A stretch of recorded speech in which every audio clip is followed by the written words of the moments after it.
আলোচনা করব ক্ষমতা প্রসঙ্গে। পৃথিবীতে কারা রাজত্ব করবে, এই রাজত্ব প্রসঙ্গে আল্লাহ এবং রাসূল সাল্লাল্লাহু আলাইহি সাল্লাম কি বলেছেন? আল্লাহ সুবহানাহু ওয়া তাআলা বলেন, আল্লাহু লা ইলাহা ইল্লা হুয়াল হাইয়ুল কাইয়ুম। আল্লাহ ছাড়া কোনো সত্য কোনো মাবুদ নেই, তিনি চিরঞ্জীব, তিনি সবকিছুর উপরে ধারক, ক্ষমতাবান। লা হাওলা ওয়ালা কুওয়াতা ইল্লা বিল্লাহ। নাই কোনো শক্তি, নাই কোনো মাবুদ আল্লাহ ছাড়া।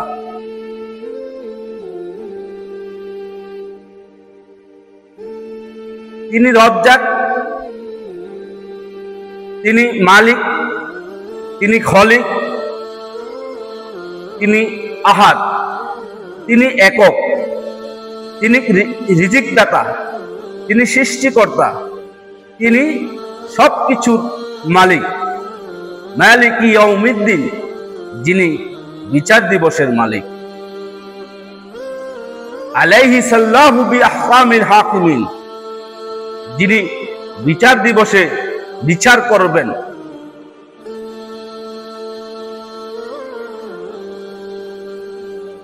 রাসূল সাল্লাল্লাহু আলাইহি ওয়াসাল্লাম বলেন,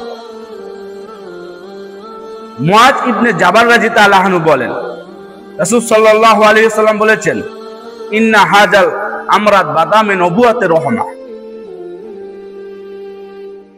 পৃথিবীতে রাজত্ব শুরু হয়েছে নবী দিয়ে ও দয়া দিয়ে। পৃথিবীর প্রথম মানুষ হলেন আদম আলাইহিস সালাম, প্রথম নবী হচ্ছেন আদম আলাইহিস সালাম, প্রথম রাজা হচ্ছেন আদম আলাইহিস সালাম। নবী দিয়ে পৃথিবীতে রাজত্ব শুরু হয়েছে, তার পাশাপাশি দয়া। দয়া ছাড়া রাজত্ব বেশি দিন টিকে না। যে ব্যক্তি রাষ্ট্রনায়ক হবে, তার একটা বিশেষ দয়া থাকতে হবে সে রাজ্যের সকল মানুষের উপরে। সেই দেশে হিন্দু, খ্রিস্টান, বৌদ্ধ, মুসলিম, ধনী, গরিব, সর্বশ্রেণীর মানুষ বসবাস করে। আর ওই সমস্ত সকল মানুষের উপরে রাষ্ট্রনায়ক, যিনি সরকার হবেন, দেশের রাজা হবেন, আর সকলের উপরে একটা বিশেষ দয়া থাকতে হবে। সকলের উপরে ইনসাফ প্রয়োগ করতে হবে, সমান ইনসাফ প্রয়োগ করতে হবে। এই দয়া যদি রাষ্ট্রনায়ক করতে পারে তার রাজ্যে, তাহলে তার রাজত্ব অনেক দিন টিকবে। একথাই রাসূল সাল্লাল্লাহু আলাইহি সাল্লাম বলছেন যে, ইন্না হাজাল আমরাত বাদা মিন নবুওয়াতে রহমা। নিশ্চয় পৃথিবীতে রাজত্ব শুরু হয়েছে নবী দিয়ে ও দয়া দিয়ে। আপনি যদি চিন্তা করেন, যদি আপনি দেখেন কুরআন হাদিসে যে মুসা আলাইহিস সালামের সেই ঘটনা, যে ফেরাউন রাজত্ব করেছে, আর সেই রাজ্যে মুসা আলাইহিস সালাম তার কওমের লোক বসবাস করেছে। তো রাষ্ট্রনায়ক ছিল ফেরাউন, আর এই ফেরাউন তার রাজত্ব এবং তিনি ধ্বংস হয়েছে একমাত্র মানুষের উপরে জুলুম করার কারণে। এই ফেরাউনকে যারা মেনে নিয়েছিল, যারা ফেরাউনকে গ্রহণ করেছিল, ফেরাউনের নেতৃত্ব মেনে নিয়েছিল, একমাত্র তারাই সেই দেশে সুবিধা ভোগ করেছে। আর যারা এক আল্লাহর সুবহানাহু ওয়া তাআলার কথা মেনে নিয়েছে, মুসা আলাইহিস সালামের কথা মেনে নিয়েছে, তার অনুসারী হয়েছে, তারাই জুলুম অত্যাচার সহ্য করতে হয়েছে সেই ফেরাউনের রাজ্যে, ফেরাউনের কবলে পড়ে। তো ফেরাউন তাদেরকে সুবিধা ভোগ করেছে, সুবিধা দিয়েছে যারা ফেরাউনকে মেনে নিয়েছিল, ফেরাউনকে রব হিসাবে মেনে নিয়েছিল যারা। তাহলে ফেরাউন তার স্ত্রী, তার সন্তানকে পর্যন্ত সে হত্যা করেছে, তাকে রব হিসাবে মেনে নেয়নি বিদায়। তার স্ত্রী আসিয়া, তাকে সে নিজ হাতে হত্যা করেছে, তার সন্তানকে সে হত্যা করেছে, তাকে রব হিসাবে মেনে নেয়নি বিদায়। যখন বলা হয়েছিল, গণকেরা বলেছিল ফেরাউনকে যে আপনার শত্রু জন্মগ্রহণ করেছে, আপনার শত্রু আপনার রাজ্যে জন্মগ্রহণ করেছে, তখন ওই সময় ফেরাউন ঘোষণা দিয়েছে যে এই রাজ্যে যত শিশু সন্তান, ছেলে সন্তান জন্মগ্রহণ করেছে সকলকে হত্যা করো। তাহলে ফেরাউন তার রাজত্বের জন্য, তার ক্ষমতার জন্য সে এই ঘোষণা দিয়েছে যে এই রাজ্যে যত ছেলে সন্তান জন্মগ্রহণ করেছে সকলকে হত্যা করো। তাহলে ফেরাউন কত বড় জালেম ছিল, অত্যাচার শাসক ছিল, যে ক্ষমতার জন্য এবং ক্ষমতা পাওয়ার পর সে নিজেকে রব দাবি করেছে। সে বলেছে ইন্নি আলা রব্বুকা, নিশ্চয় আমি সবচেয়ে ভালো আল্লাহ। আরো অনেকেই রব দাবি করেছে, কিন্তু ফেরাউনের মতো এমন নিকৃষ্টভাবে আর কেউ রব দাবি করেনি। ফেরাউন বলেছিল আমি সবচাইতে ভালো আল্লাহ, খুব নিকৃষ্টভাবে সে নিজেকে রব বলে দাবি করেছিল। আর যখনই সে ক্ষমতা পেল তখন সে নিজেকে রব বলে দাবি করলো, আর মানুষের উপরে তখন থেকেই সে জুলুম অত্যাচার করলো, যে নিজের স্ত্রী সন্তানকে পর্যন্ত সে হত্যা করেছে। আর সে রাজ্যের মানুষের উপরে, মুসা আলাইহিস সালামের উপরে, তার অনুসারীদের উপরে সে অন্যায় জুলুম অত্যাচার করেছিল।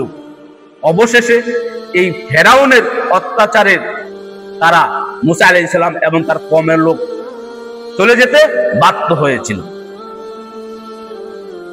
তাহলে যারাই রাষ্ট্রনায়ক হবে, আল্লাহ যাকেই রাষ্ট্রনায়ক বানাবে, সে যদি ইনসাফ না করতে পারে, সে যদি মানুষের উপরে দয়া না দেখাতে পারে, সেই দেশের মানুষের সুযোগ সুবিধা না দিতে পারে, তাদের কি সমস্যা রয়েছে এই সমস্যাগুলো যদি সে দূর না করতে পারে, তাদের উপরে যদি স্বস্তি ফিরে না আনতে পারে, তাহলে সে রাষ্ট্রনায়ক অত্যাচার শাসক বলে পরিচিত হবে এবং তার রাজত্ব বেশি দিন টিকবে না। তার রাজত্ব বেশি দিন টিকবে না। জুলুম অত্যাচার শাসক সে বেশি দিন টিকতে পারে না। তার অবস্থা সেই ফেরাউনের মতন, নমরুদের মতন, হামানের মতন অবস্থা হয়ে যাবে। আমাদের বাংলাদেশে সেই 1971 সাল থেকে ধরে নিয়ে এই যাবৎ যারা রাষ্ট্রনায়ক হয়েছিল, তারা কিন্তু খুন, মারামারি, কাটাকাটি, রাহাজানি, ছিনতাই, অরাজকতা, এগুলা কিন্তু তারা বন্ধ করতে পারে নাই। দিন যায় মানুষের সংখ্যা বাড়ে, দিন যায় মানুষের সংখ্যা বাড়ে, আর এই অশ্লীল কাজ, এই বেহাপনা, মারামারি, কাটাকাটি, রাহাজানি, এগুলান বাড়তেই থাকে। তারা সে রাজ্যের যারা অপরাধ করেছে তাদেরকে উপযুক্ত শাস্তি দিতে পারেনি। সরকার তার দলের লোক যারা তাকে সাপোর্ট করেছে, এরা যখন অন্যায় করে তখন যদি তাকে উপযুক্ত শাস্তি না দেয়, তাহলে সেই অন্যায়টা আরো বেশি বেড়ে যায়। সে যদি তার রাজ্যের মানুষ যারা অন্যায় করে এদেরকে যদি উপযুক্ত শাস্তি না দেওয়া হয়, তাহলে সেই রাজ্যে আরো অশ্লীল, বেহাপনা, আরো মারামারি, কাটাকাটি, রাহাজানি দিন যাবে, আরো বেড়ে চলতে থাকবে। তখন এক পর্যায়ে সেই শাসকের ক্ষমতা আল্লাহ এমন ভাবে কেড়ে নেয় যে অপমান ভাবে তার রাজত্ব কেড়ে নেয়। যা অবস্থা হয়েছিল আমাদের এই দেশে শেখ হাসিনার যে অবস্থা হয়েছিল, তিনি কিন্তু তিনি কিন্তু মানুষকে উপযুক্ত শাস্তি দিতে পারে নাই, অপরাধীদেরকে উপযুক্ত শাস্তি দিতে পারে নাই, যার কারণে সে জালেম সরকার হয়েছিল। এরপর তাকে এই রাজ্য ছেড়ে চলে যেতে হয়েছিল। এ থেকে সকলকে শিক্ষা নেওয়া উচিত, কোরআন থেকে শিক্ষা নেওয়া উচিত যে ফেরাউনের এই অবস্থা কেন হলো, কেন তাকে পানিতে ডুবে মরতে হয়েছিল, কেন নমরুদকে সামান্য একটা মশার মাধ্যমে আল্লাহ তাকে মেরে ফেলেছিল। তার বডিগার্ড তাকে জুতা দিয়ে মারতে মারতে মারতে মারতে মেরে ফেলেছিল। অথচ এই একটা সামান্য মশা নাক দিয়ে ঢুকে মগজে গিয়ে তাকে কামড় দিত, তখন সে কামড়ে সহ্য করতে পারেনি। তখন সে তার বডিগার্ডকে বলছে যে তুমি আমাকে মারো, তুমি তোমার জুতা দিয়ে আমাকে মারো। মারতে মারতে এমন পর্যায়ে তাকে মেরে ফেলা হয়েছিল। অথচ নাকের সাথে মগজের কোনো কালেকশন নেই, নাকের সাথে মগজের কোনো কালেকশন নেই। আল্লাহ সুবহানাহু ওয়া তাআলা বলছেন কুল ফায়াকুন, যে তুমি স্মরণ হয়ে যাও, মগজের সাথে কালেকশন হয়ে যাও। তখন মশা সুন্দর করে নাক দিয়ে ঢুকে মগজে ঢুকে তাকে কামড় মারে। অথচ নাকের সাথে মগজের কোনো কালেকশন ছিল না, কোনো কালেকশন নেই, আল্লাহ করে দিয়েছেন।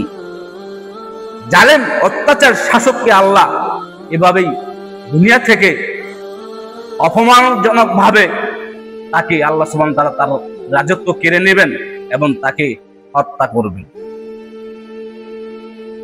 কোন জুলুম অত্যাচার শাসক অথবা যে কেউ হোক না কেন, যখন মানুষের উপরে অত্যাচার করবে অন্যায় ভাবে, তখন তাকে শাস্তি আল্লাহর পক্ষ থেকে তার হবেই হবে। রাসূল সাল্লাল্লাহু আলাইহি সাল্লাম বলছেন যে, এই হাদিসেই বলছেন যে আমার পরে রাজত্ব করবে বে খলিফাতিন রহমা, আমার খলিফারা। রাসূল সাল্লাল্লাহু আলাইহি সাল্লাম পরে পৃথিবীতে রাজত্ব করবে আল্লাহর রাসূলের খলিফা। আল্লাহর রাসূলের মৃত্যুর পর 4 জন খলিফা ছিলেন। আবু বকর সিদ্দিক রাদিয়াল্লাহু আনহু, ওমর রাদিয়াল্লাহু আনহু, উসমান রাদিয়াল্লাহু আনহু, আলী রাদিয়াল্লাহু আনহু, এই 4 জন খলিফা ছিলেন। তারা এই 4 জন রাজত্ব করেছিলেন আল্লাহর রাসূলের মৃত্যুর পর 30 বছর। আবু বকর সিদ্দিক রাদিয়াল্লাহু আনহু 2 বছর, ওমর রাদিয়াল্লাহু আনহু 10 বছর, উসমান রাদিয়াল্লাহু আনহু 12 বছর, আলী রাদিয়াল্লাহু আনহু 6 বছর। এই মোট 30 বছর রাজত্ব করেছেন আল্লাহর রাসূলের মৃত্যুর পর। আর আল্লাহর রাসূল সাল্লাল্লাহু আলাইহি সাল্লাম বলেছেন যে এই 4 জন আমার মৃত্যুর পর তারা খলিফা হবে, তারা খলিফা হবে। তাদের উপরে তারা বিশেষ একটা দয়া আল্লাহ সুবহানাহু ওয়া তাআলার পক্ষ থেকে ছিল। তারা মানুষের উপরে দয়া দেখিয়েছিল, তারা ইনসাফ তৈরি করেছিল। আল্লাহ সুবহানাহু ওয়া তাআলার বিধান অনুযায়ী, রাসূল সাল্লাল্লাহু আলাইহি সাল্লামের বিধান অনুযায়ী তারা রাজত্ব করেছেন। এই জন্য তাদের রাজত্ব বেশি দিন টিকেছে। মানুষ তাদেরকে দোয়া করেছিল। আর আজকে দেখুন যারা রাজত্ব করছে এদের উপরে মানুষ বদদোয়া করে, কারণ তারা তাদের সৃষ্টিকর্তা বিধান অনুযায়ী তারা বিচার করতে পারে না, রাজ্য পরিচালনা করতে পারে না, বিদায় মানুষ তাদেরকে জুলুম অত্যাচারী শাসক বলে। এরপর রাসূল সাল্লাল্লাহু আলাইহি সাল্লাম বলছেন যে পৃথিবীতে রাজত্ব শুরু হয়েছে নবী দিয়ে ও দয়া দিয়ে। এরপর পরবর্তীতে রাজত্ব করবে বে খলিফাতিন রহমা, নবী রাসূল সাহাবীগণ রাজত্ব করবে।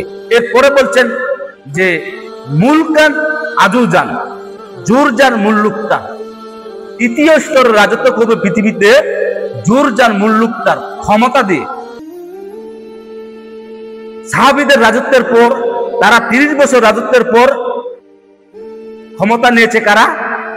যাদের শক্তি বল বেশি, তারাই ক্ষমতাধর, তারাই ক্ষমতা নিয়েছে, তারাই রাজত্ব করেছে। এখন পর্যন্ত পৃথিবীতে তারাই রাজত্ব করছে যাদের ক্ষমতা বেশি। ব্রিটিশরা ভারত, বাংলাদেশ, পাকিস্তান 200 বছর রাজত্ব করেছে। সেই ইংল্যান্ড থেকে এসে রাজত্ব করেছে। কিসের বলে রাজত্ব করেছে? তারা 200 বছর রাজত্ব করেছে, ক্ষমতার বলে রাজত্ব করেছে।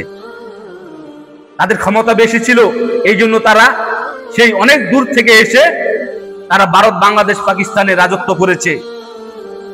200 বছর এই ক্ষমতার বলে রাজত্ব করেছে। যখন ভারত, বাংলাদেশ, পাকিস্তানে আস্তে আস্তে জনসংখ্যা বেড়ে গেল, তখন তাদেরকে পিছনে হটতে হয়েছে। তাহলে তারা ক্ষমতার বলে এদেশে তারা রাজত্ব করে গেছে। এরপর এই পূর্ব পাকিস্তান, বাংলাদেশ পূর্ব পাকিস্তান ছিল, পশ্চিম পাকিস্তানরা এই পূর্ব পাকিস্তানের শাসন করেছে। কিসের বলে শাসন করেছে? ক্ষমতার বলে শাসন করেছে। এরপর দেখেন 1971 সাল থেকে ধরে নিয়ে এই যাবৎ যারা রাজত্ব করেছে, তারাও টেকনিক্যাল এবং ক্ষমতার বলে রাজত্ব করেছে। শেখ হাসিনা 16 বছর রাজত্ব করেছে। কিসের বলে রাজত্ব করেছে? তারা কি আপনারা ভোটের মাধ্যমে তাকে জয় করেছিলেন? ভোটের মাধ্যমে কি সে রাজত্ব করেছিল? না, টেকনিক্যাল এবং ক্ষমতার বলে রাজত্ব করেছে। তিনি ক্ষমতার বলে রাজত্ব করেছেন, কিন্তু সে তার রাজত্ব ধরে রাখতে পারেনি। সে এই দেশে আল্লাহ সুবহানাহু ওয়া তাআলার বিধান অনুযায়ী মানুষকে শাস্তি দিতে পারেনি। মানুষের কাছে সে জুলুম, অত্যাচার শাসক বলে পরিচিত হয়েছে। এই জন্য আল্লাহ সুবহানাহু ওয়া তাআলা তাকে এভাবেই রাজত্ব কেড়ে নিয়েছেন। মানুষ তখন বলতো, মানুষ যখন সরকারের মাধ্যমে মানুষ অত্যাচার জুলুম হবে, তার অধীনস্থ মানুষের দ্বারা যখন সেই রাজ্যে মানুষ জুলুম অত্যাচারিত হবে, তখন মানুষ তাকে বলবেন যে অত্যাচার শাসক বলবেন। আর যখন সে অত্যাচার শাসক বলে পরিচিত হবে, যে এমন একটা পর্যায়ে যাবে, তখন আল্লাহ সুবহানাহু ওয়া তাআলা তার এই রাজত্বকে এমন ভাবে কেড়ে নেবেন যে অপমানজনক ভাবে তাকে কেড়ে নেবেন। আর মানুষ তখন বলে যে এই নেত্রী কেন মরে না? আল্লাহ কি তাকে চোখে দেখে না? অমুক সরকার, অমুক রাষ্ট্রনায়ক কেন, সে কত মানুষ অ্যাক্সিডেন্ট হয়ে হার্ট স্ট্রোক করে, ব্রেন স্ট্রোক করে মারা যাচ্ছে, সে কেন মরে না? আল্লাহ কি তাকে দেখে না? একথা মানুষ তখন বলে। আল্লাহ তাকে এভাবে মৃত্যু দিবেন না, স্বাভাবিক মৃত্যু দিবেন না। একজন জুলুম অত্যাচারী শাসকের মৃত্যু অতি সহজে হবে না। একজন সমাজে যিনি প্রভাবশালী, যে মানুষকে অত্যাচার করে, জুলুম করে, অসহায় মানুষকে, তার মৃত্যু দেখবেন যে অতি সহজে হবে না। তার মৃত্যু ওইভাবে হবে, কষ্টজনক ভাবে হবে, অপমানজনক ভাবে তার মৃত্যু হবে, যখন মানুষের উপরে জুলুম করবে। একজন মুসলিম যদি হিন্দু লোকের উপরে জুলুম করে, তাহলে সেই হিন্দু লোকটা যদি বলে, সে বিধর্মী যদি বলে যে উপরওয়ালা তুমি তাকে কি করো, এই বিচার করো, তখন আল্লাহ সুবহানাহু ওয়া তাআলা সেই বিধর্মী, সেই হিন্দুর কথা আল্লাহ সুবহানাহু ওয়া তাআলা শুনবেন। জুলুম এত খারাপ,